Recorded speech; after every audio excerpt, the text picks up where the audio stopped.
I still remember the exact moment my stomach twisted for no reason, like someone had tied a cold knot behind my ribs. We were halfway to my mother's house when it hit me, a sudden, sharp pull inside my chest that made me breathe differently, like something was wrong, deeply wrong. Nothing around me looked unusual. The sky was clear, traffic was normal. My husband's hands were steady on the steering wheel, but something in me would not rest. Turn the car around, I heard myself say, before I even understood why. He frowned, confused. What? I forgot something important. I lied, though I didn't know what I was forgetting. I only knew I had to go back now. Immediately, the panic came out of nowhere and lodged itself under my skin like a splinter. He looked at me longer than necessary, too long. For a second, something flickered across his expression, irritation, hesitation. I couldn't tell. Then he forced a smile and nodded, turning the car around. That smile should have comforted me. Instead, it made the knot in my stomach tighten. The closer we drove toward home, the heavier the air in the car felt, like the world was thickening around us. I kept glancing at him from the corner of my eye, trying to decode him. I didn't know what I was searching for, yet my body felt like it already knew the answer and was screaming ahead of my mind. When we reached the street, I noticed his fingers tightening slightly on the steering wheel. Tiny detail, but my heart caught it. I suddenly became aware of my own breathing, shallow, uneven. A strange dread washed through me, like I was walking toward the edge of a cliff, blindfolded. He pulled into the driveway. That was the first sign. Too much relief in his exhale. We stepped out, and he hurried ahead of me toward the door. He had never been that quick to open it before. Always slow, casual, careless. But now, he was speedwalking like someone who needed just 5 more seconds to cover up something. My pulse began to hammer. Still, nothing made sense. I didn't see anything yet. I didn't hear anything yet. There was no evidence, only instinct, pounding against my ribs. Wait, I said, stopping at the doorstep without meaning to. I stared at the door handle. Something inside me froze. I don't know how to describe it. It was like a terror I had no reason for. A silent warning. My husband turned and looked at me. "You're acting strange," he said, trying to laugh it off. "Let's go in." His tone was too light, forced. My hands were cold now, slightly trembling. My throat tightened. I didn't know what I was afraid of, and yet I knew exactly what I was afraid of. When he pushed the door open, a faint scent drifted out, a floral perfume I didn't recognize. Not mine. My heartbeat stuttered. He stepped in first, and I followed slowly, instinctively quiet, like I was entering a room I wasn't supposed to walk into. The house looked normal at first glance, but my body didn't believe it. There was a stillness in the living room I couldn't name, like the air itself was hiding something. My eyes darted to the throw blanket on the sofa, misplaced, crumpled, used recently. My mind tried to reject the thought before it could form, but my stomach already knew. The perfume in the air wasn't just unfamiliar, it was fresh. I looked toward the hallway. The door to the guest room, the one we rarely used, was not fully closed. A sliver of light cut across the floor from the cracked dot. My husband moved slightly to block my sight. Too casual, too intentional. Something inside me shifted from fear to certainty. I didn't speak. I couldn't. Words would shatter the thin layer of denial. That was the only thing keeping me breathing. He cleared his throat. "You go check the kitchen first. I'm just going to know." The word came out low, steady, from a place inside me I had never heard before. He froze. His eyes flicked fast, nervous toward the guest room door. Microsecond, but enough. A sound floated from that direction, but faint, muffled, not a voice. Just movement, like someone was trying not to be heard. My blood ran cold. I took one step toward the hallway. He instinctively moved in front of me again. And this time the panic in his posture wasn't even subtle.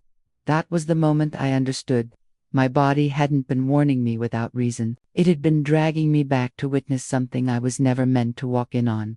Every breath felt sharper now, as if inhaling shards of glass. My ears rang with a loud, pulsing silence. I didn't know what or who waited behind that half-closed door, but I knew one thing with absolute clarity.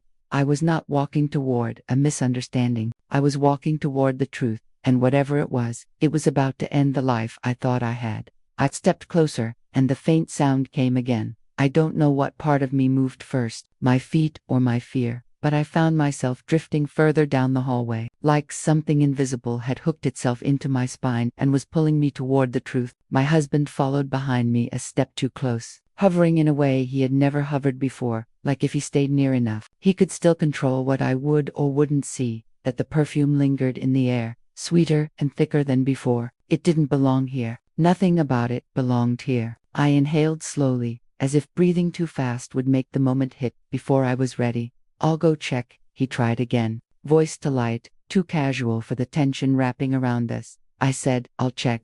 My own voice sounded distant to me, like someone else had taken over my body and I was watching from somewhere far behind my eyes. The hallway seemed longer than usual, stretching like a tunnel toward a truth I was not prepared to meet. I could hear faint shifting, maybe fabric brushing against fabric, a stifled movement of someone who believed they were hidden, or someone waiting to run. I stopped just before the guest room door. The thin sliver of light spilled across the floor like a secret trying to escape. My hand lifted, but I didn't push the door yet. My heart was pounding so violently I wondered if the person on the other side could hear it. I became painfully aware of every detail of the house, the soft hum of the refrigerator, the faint ticking of the wall clock. The breath caught somewhere high in my throat. Behind me, my husband cleared his throat. "You're being paranoid," he said gently, too gently. That word, paranoid, snapped something inside me, because paranoia is fear without evidence. This wasn't fear. This was instinct. A memory suddenly flashed in my mind, the day I first let her stay here. I didn't know why that thought surfaced right then, but I saw her as she was on that first night, quiet, shy, trembling with embarrassment as she clutched a small cloth bag of her belongings. She had nowhere to go, and I had opened my home to her. I had told myself it was the right thing to do. She needed shelter. She needed kindness. My husband had said nothing at the time, just nodded along. I thought it was support. I didn't recognize it then as an opportunity. That memory vanished as quickly as it came, leaving a coldness in its place.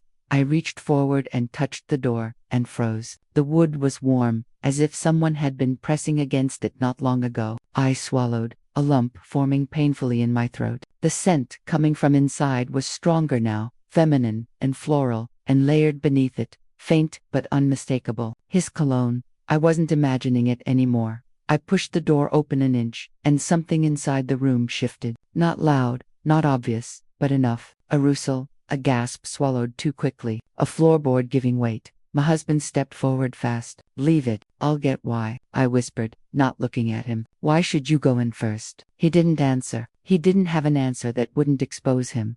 The silence between us was no longer just silence, it was confession. I opened the door a little wider. The curtains were drawn, but I could see a shape, a dark outline, something or someone moving just out of my line of sight. The bed sheets were uneven, tugged hastily. The mirror on the far side of the room reflected just the corner of the mattress, and something pale resting on it, skin or fabric. I couldn't tell. I didn't step all the way in. My body wouldn't let me. My legs shook, but I planted my feet to stop myself from crumbling. I wasn't ready to see it. I wasn't ready for the final blow, but I couldn't walk away either. Suspicion had already turned into truth. I was simply standing on the threshold of when it would become visible. "Go to the kitchen," he said behind me, softer this time, almost pleading. "You don't need to." "I do," I breathed. My fingers tightened around the edge of the door. Part of me still hoped, stupidly, desperately, that I was wrong, that I'd push the door open fully and find nothing. But deep in my spine, I already knew I wouldn't be relieved. I would be shattered. A faint click came from inside, someone holding their breath, shifting their weight, trying to remain unseen, not even moving freely, hiding inside my home. My husband edged closer behind me, as though he could still block out the inevitable if he just stood close enough. That desperate closeness told me everything he hadn't spoken aloud. Thought my pulse throbbed in my throat. The room seemed to tilt. For a moment, I thought I might collapse from the weight of what I wasn't even looking at yet, because sometimes you don't need to see betrayal to feel it. Sometimes it fills the air before your eyes ever catch it. I let the door hang open halfway, refusing to cross inside until I gathered the last fragments of courage I had left. The silence stretched. Then I heard it, the tiniest tremor of a whisper from inside, like breath trapped in someone's throat, someone who should not be there. For a moment, I just stood there, half in the hallway, half inside the threshold of the room, trapped in a silence thick enough to choke on. My breath came shallow, uneven. Behind me, my husband shifted again, but I didn't turn toward him. I couldn't. If I looked at him now, the truth might already break me. My hand slid along the doorframe for balance. I don't know if it was fear or instinct, but my body felt like it already knew what waited on the other side, and it was trying to prepare my soul before my eyes caught up. I pushed the door open a little more, and the first thing I saw was the discarded edge of a blanket pooled at the corner of the bed, tangled like it had been grabbed in a hurry. The sheets were wrinkled in a way that spoke of movement, not rest, not sleeping. Something inside me sank. My eyes drifted downward. On the floor, half hidden beneath the bed frame, a shoe, not his. Small, feminine. My throat thickened. Heat crawled up the back of my neck all the way to my ears. I blinked slowly, like maybe if I reopened my eyes, the shoe would vanish and the world would realign into something safe again.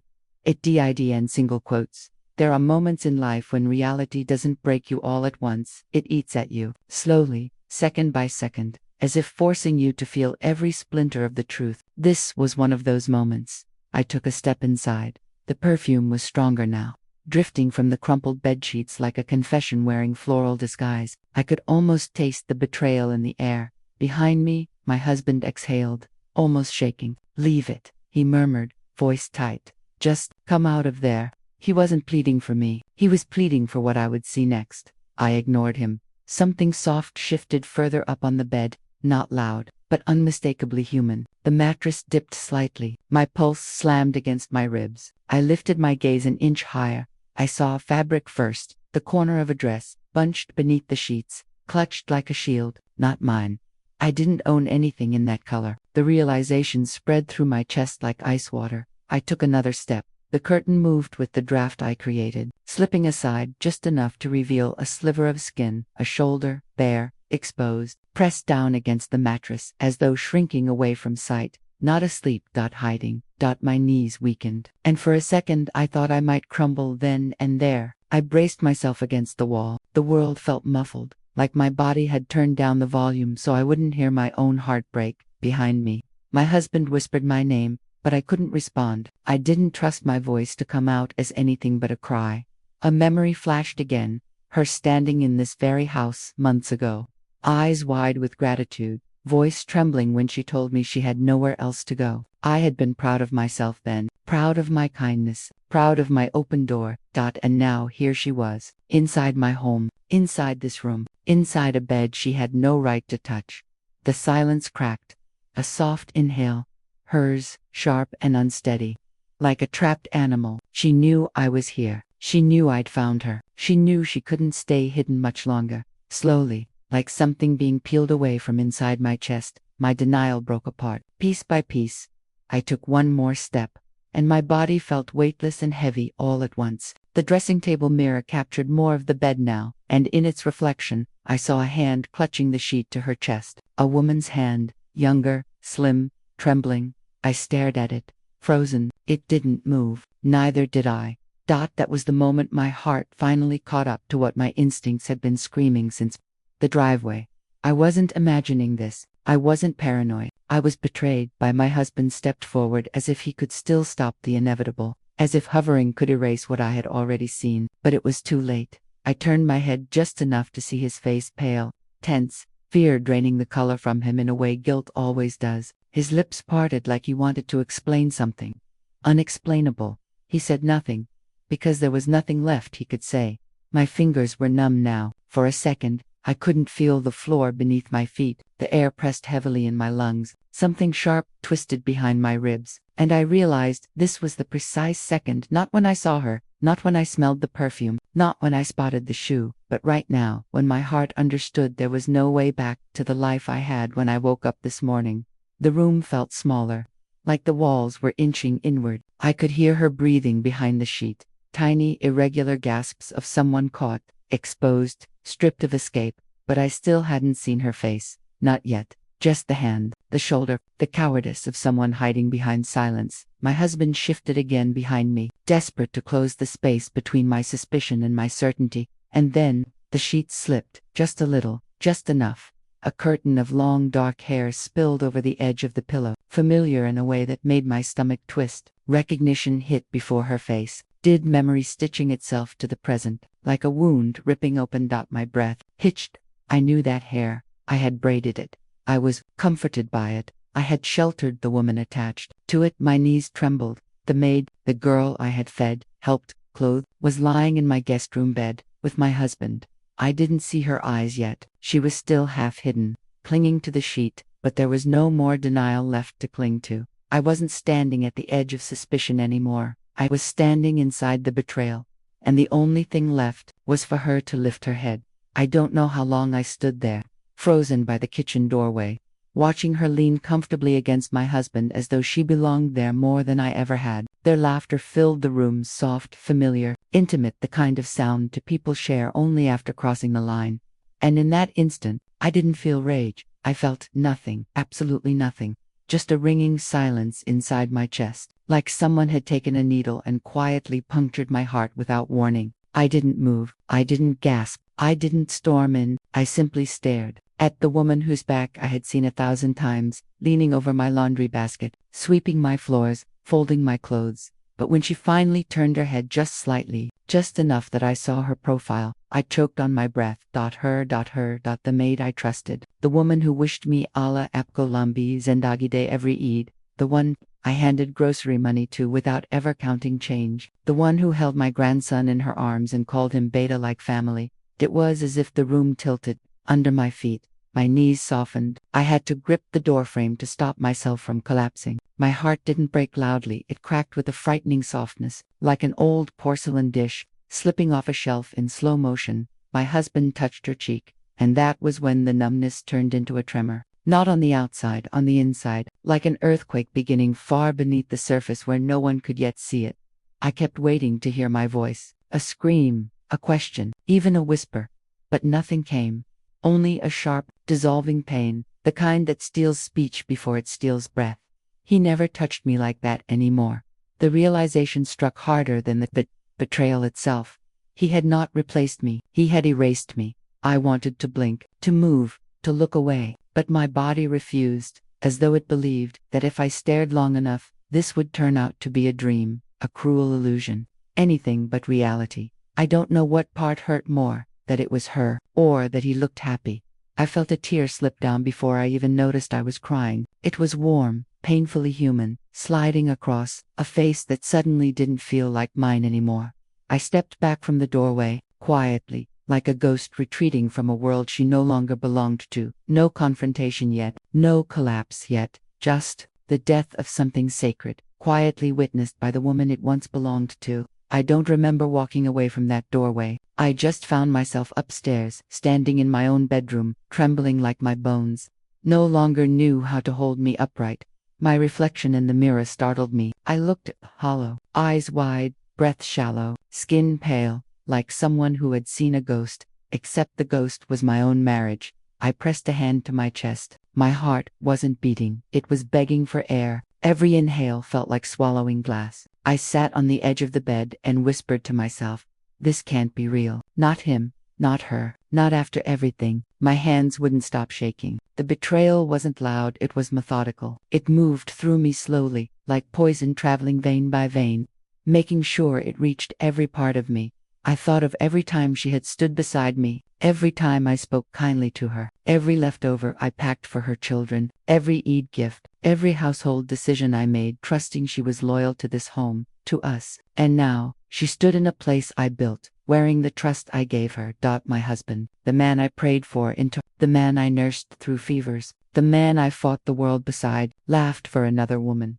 There's a grief deeper than heartbreak. It is the grief of realizing someone mourned you long before you knew you had died in their heart. Sudden noise snapped me back. Footsteps. Up the stairs. His voice, casual, almost cheerful, calling her name softly. He was looking for her, not for me, not his wife, not the woman who carried his home on her shoulders for decades. For her, I don't know what came over me: panic, survival instinct, humiliation, maybe all three, but I moved without thinking. I stepped behind the half-open wardrobe door, hiding like a stranger in my own room. I held my breath. The doorknob rattled. The door opened slowly, and he stepped inside. He scanned the room, not for me, but for her, smiling at the memory of something they had just shared. That smile splintered what was left of me. He called her name again, softer, tender, familiar, and for the first time in my life, I understood what it felt like to be alive and yet replaced. That was when a second truth landed. This wasn't a mistake. This wasn't a moment of weakness. This was a habit, something nurtured, something practiced, something chosen. And if I had not turned the car around today, I would still be living blind inside a life that was already over. He didn't see me, didn't sense me, didn't even suspect I might have come home early, because in his mind, I simply didn't exist in his private world anymore. I waited for him to leave the room before I let my lungs drag in air again, and as I stood there, in the silence, one terrifying realization settled into me like cold lead. Now that I know the truth, he would no longer be able to pretend, which meant everything from here on would change, and not softly. I walked back downstairs, with the kind of calm that doesn't come from peace, but from impact after shock, a strange numb clarity, like my heart had stepped aside and logic had taken the wheel. He was already back in the living area, pretending to scroll his phone, the same fake composure I had once mistaken for reserved personality. Now I saw it for what it was, calculated distance. The maid wasn't there. She must have slipped into the kitchen. He looked up when he saw me and froze for half a second. Half a second, but I caught it. That flicker of panic, that tiny flash in his eyes that said she wasn't supposed to be home. I didn't react, didn't ask, didn't accuse. I simply walked past him straight to the dining table and set my handbag down slowly, deliberately, as if I had never been more composed in my life. "Everything okay?" he asked. A normal question, but his voice wasn't normal. It had a tremor hiding behind politeness. I smiled. That startled him more than anger ever could.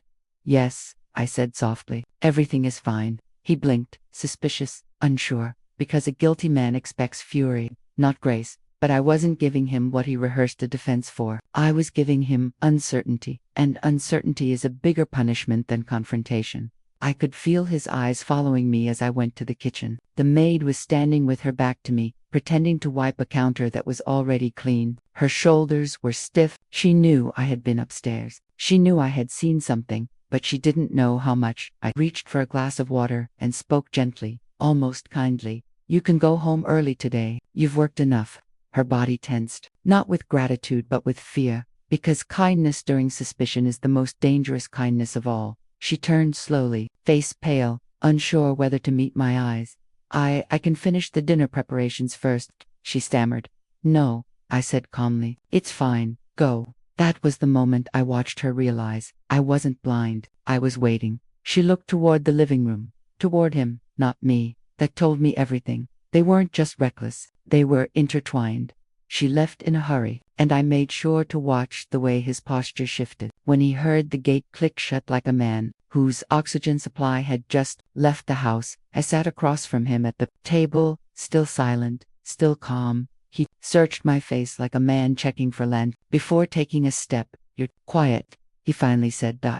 "Quiet, yes, quiet, like a hunter waiting for the animal to walk into the trap itself." I folded my hands, as if thinking about something casual, not the implosion of a marriage. "I was thinking," I said softly. "About what?" I met his eyes gently, like I still loved him. "About how people eventually show who they truly are, when they forget they're being seen." His throat bobbed. He swallowed hard. That was my first move. Not accusation, not proof. Warning disguised as wisdom. Because you don't break a chess opponent in one strike. You tighten the board until they make the fatal move themselves.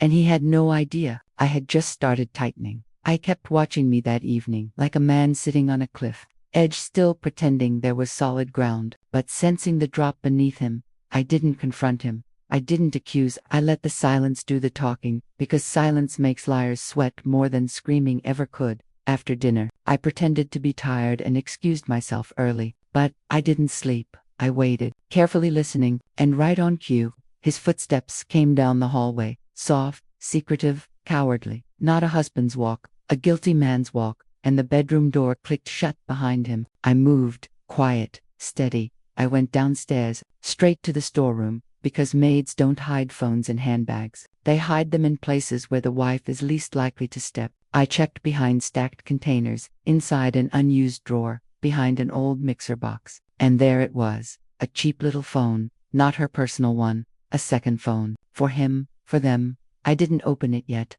Not because I couldn't, but because timing is everything. Evidence means nothing if revealed without the right moment. In the right place. In front of the right audience. I slipped the phone into a place I could reach later. Behind my old sorry boxes, in my cupboard. Then closed the storeroom, as though I had never been there.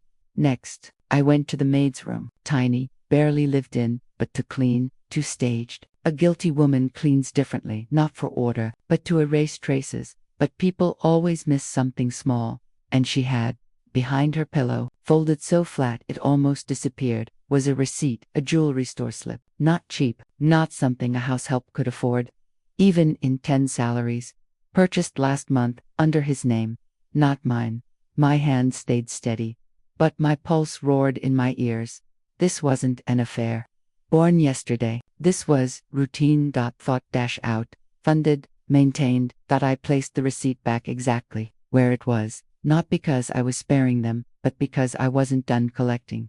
When I stepped out of her room, I could feel my transformation happening, not outside, but in my mind. I was no longer a wife begging to know why. I was a witness preparing to prove how long.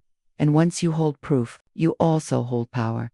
I went back upstairs as if I had simply gone for water. He was still on the bed, face buried in his phone, thumbs moving fast, probably messaging her. He didn't even notice I had been gone. Good bot men like him never realize the war has started until the sword touches their throat. Slipped under the blanket quietly, turning my body away from him. Heart no longer desperate for closeness, only stillness, only clarity. And in the dark, I made myself a promise. I won't just expose them. I will make them expose themselves. Not by anger, not by shouting, but by letting them believe they are still safe, until the moment I blow the floor out from beneath them. The next morning I woke up before him, not because I couldn't sleep, but because a woman with a plan does not lie in bed waiting for fate. She moves before the enemy suspects movement.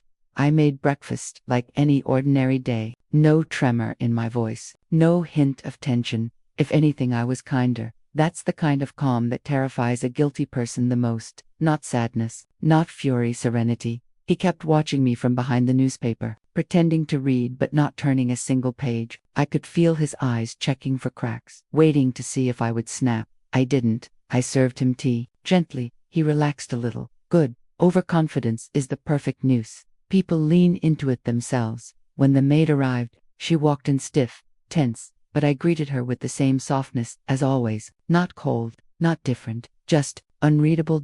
She was the first one to break bavy. Should I prepare tea for sir? She asked, voice too controlled. I smiled. Yes.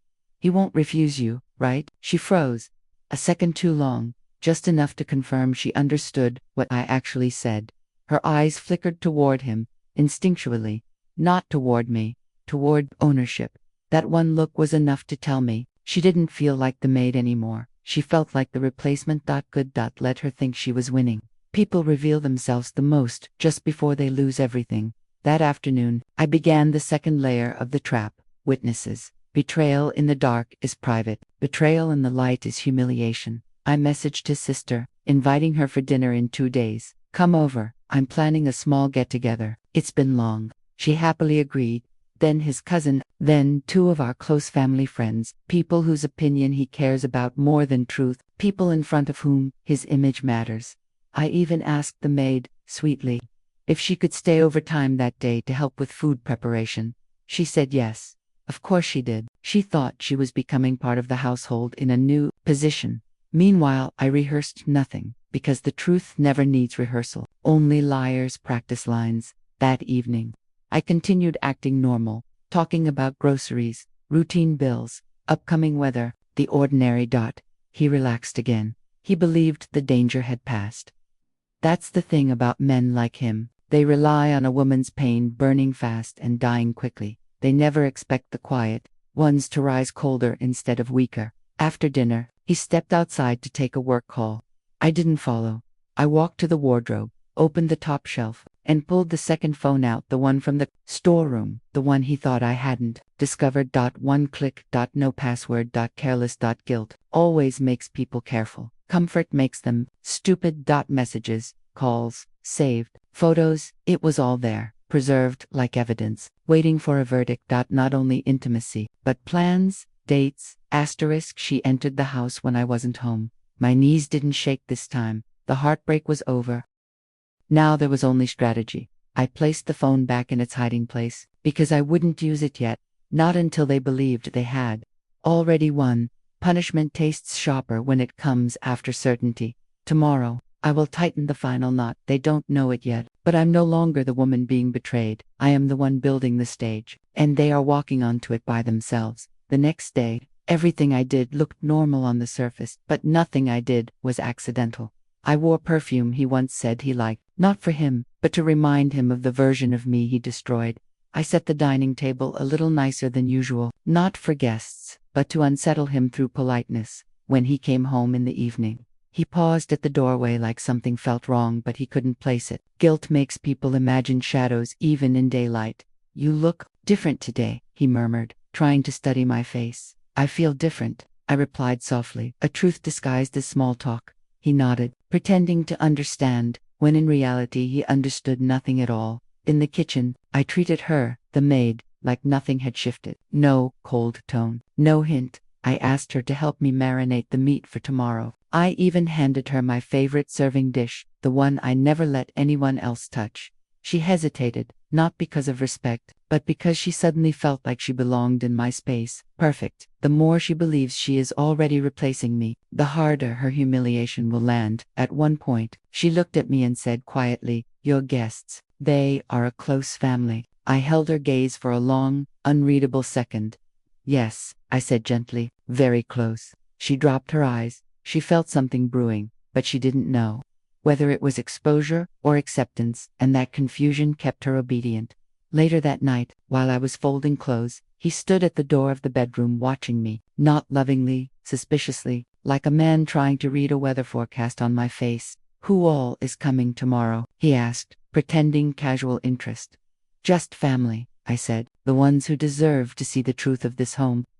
The sentence was innocent enough to dismiss, but sharp enough to sting a guilty conscience. He studied me again, searching for anger. There was none. And that frightened him more than rage ever could.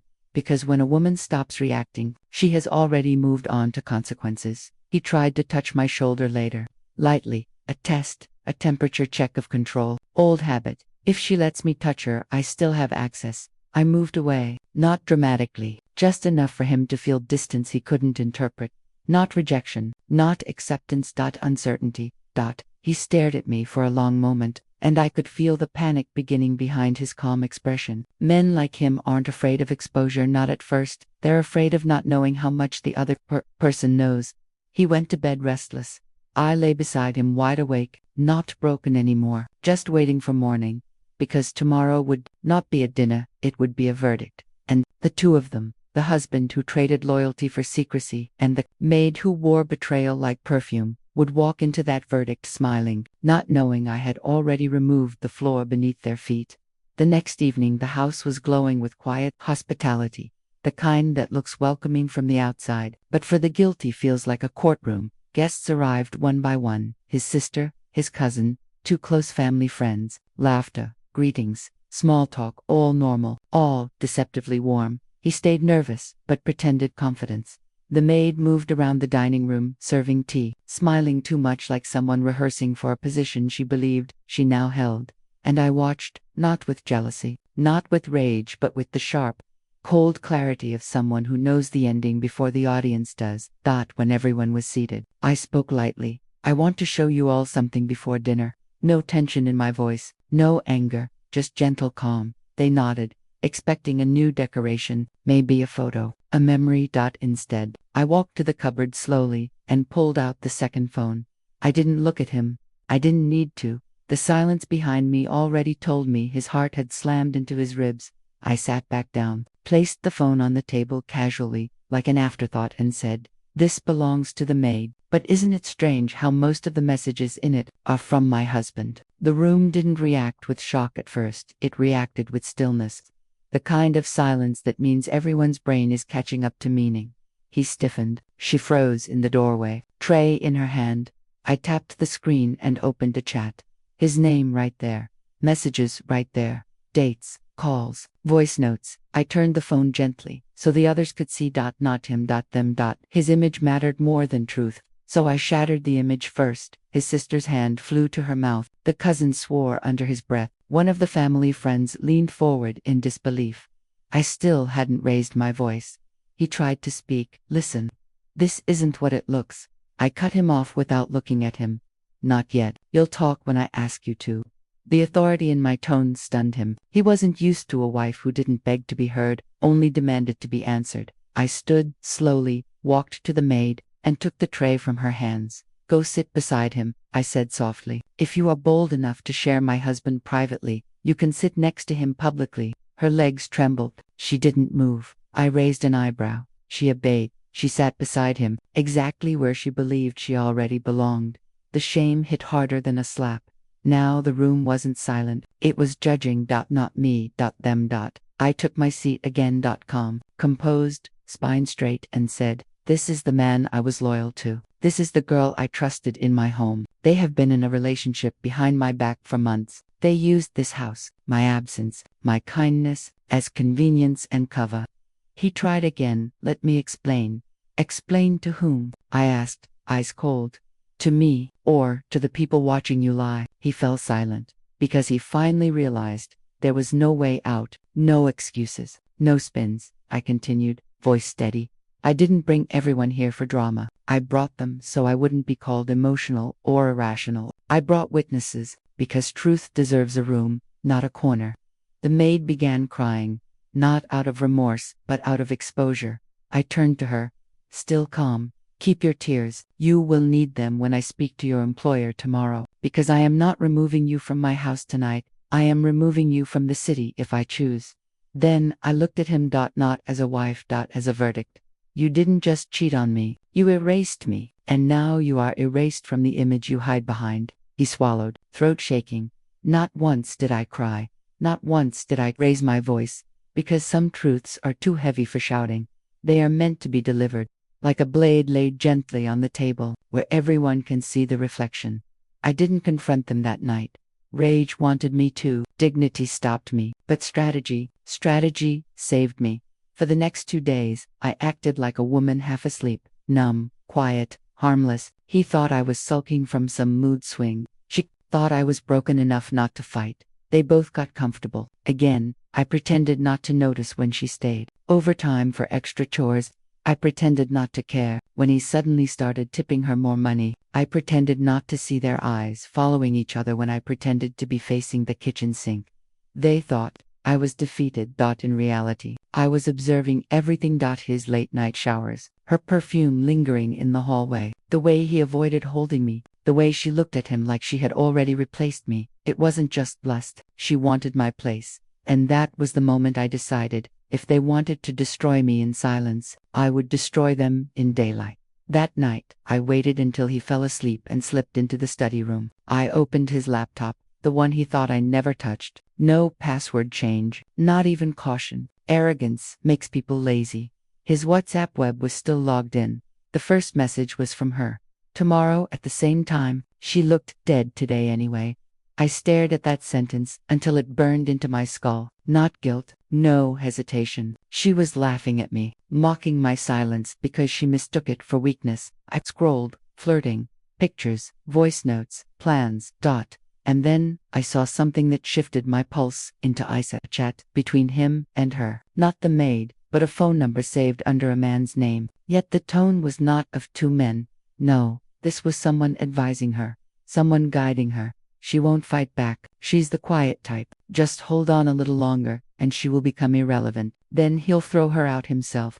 It wasn't just an affair. They were building a replacement plan. My place, my marriage, my home, my existence. They were clearing me out like I was cluttered. That was the moment the grief inside me died, and something colder took its place. I didn't cry after that. I didn't shake. I didn't crumble. I planned, quietly, efficiently. Like a surgeon before the incision, I waited until the house was quiet, the kind of quiet where every creak sounds louder than it is. I didn't rush. I didn't panic. I placed a small hidden camera in the living room where they always met. On the bookshelf behind the vase, he never notices. Just a small lens, disguised among the photo frames. It was perfect. Then I positioned my old phone in the hallway where the maid always passed on her way to the kitchen, the one she never suspected I had access to. Checked the devices once. Everything was ready. The next morning, I went about my routine as usual. He looked at me, eyes darting nervously. She moved carefully, avoiding my gaze. Both of them were already sweating without realizing why. I poured tea for him, smiled kindly, and then slipped the phone into my pocket, the one recording her every move. It wasn't just evidence of flirting. It wasn't just messages. It was proof of planning, of manipulation, of betrayal, executed like a well-oiled plan. By evening, I had collected everything. Hidden camera clips of their secret meetings messages, confirming plans to replace me, evidence of financial perks they had secretly shared. I reviewed the footage quietly, sipping tea, my hands steady, and I realized something. I wasn't angry anymore. I wasn't broken. I was ready. The trap was set. The next night, I invited the family over. Not a word of what I had discovered escaped my lips. They arrived thinking it was a casual dinner. He relaxed. She moved like she owned the house, and I watched. Quiet, calm, deadly, because the moment had arrived. I held all the cards. They didn't even know the game had begun. The night of the dinner arrived. The house was warm, lit perfectly, smelling faintly of fresh flowers and spices, the kind of home that promised comfort. But inside, it felt like a courtroom. Everyone was seated. The guests were chatting. He tried to act normal. She moved like she owned the space. I smiled politely, carrying my tea, walking past them, pretending nothing was wrong. And that's when the first strike landed. I picked up the hidden phone and placed it on the table so everyone could see. I pressed play. The recordings played on the small screen. Their whispered conversations, their planning, their laughter in my absence. The maid's voice, confident and mocking. She won't even notice. It'll be perfect. Gasps. Eyes widening. The room went quiet. He froze. She froze. Do you see now? I said softly. Everything you thought was hidden isn't. They tried to explain, stammer, deny, but I didn't give them the chance. I stood, walking slowly, calmly, like a queen surveying her court. Not yet, I said. We are only halfway through. I pulled out the evidence of their financial dealings, transfers, secret bills, expensive gifts in her name. The room tightened, disbelief spreading among the family. You thought about this house, my trust, my life, could be manipulated, I asked, voice steady. But I've been watching, planning, and now, everyone sees the truth. The maid began crying, realizing her manipulative game had collapsed. He looked around helplessly, the arrogance gone, replaced by fear. I handed the recordings to his sister. Keep these. Make sure the law sees everything if needed. This is not just humiliation, it's accountability. Then I turned to him, calm, icy. Your choices have consequences. I've contacted a lawyer. This house, this marriage, and your financial deceit will be exposed fully. You will not have the power to manipulate me again. His lips moved, trying to form words, but nothing came out. He knew the truth, and the truth was now public, undeniable. I took one last look at her, the woman who tried to replace me. Consider this your warning, I said. The next steps will be decided legally. I suggest you leave my house tomorrow and think about what you've done. I walked to the door and opened it. The guest's eyes followed me, witnessing my calm authority. I stepped outside, the cool night air filling my lungs. Behind me, I could hear their whispers, their fear, their realization that I was not the weak woman they thought I was. And for the first time since discovering the betrayal, I smiled. Not with malice, not with revenge, with power, with justice, with freedom. Because some battles are won not by anger, but by patience, strategy, and knowing exactly when to reveal the truth. This was my home, my life, and no one would erase me ever again. If you ever felt betrayed, this story proves that patience and strategy can turn heartbreak into power. Don't forget to like, subscribe, and click the bell so you never miss another real-life story of truth, justice, and unstoppable strength.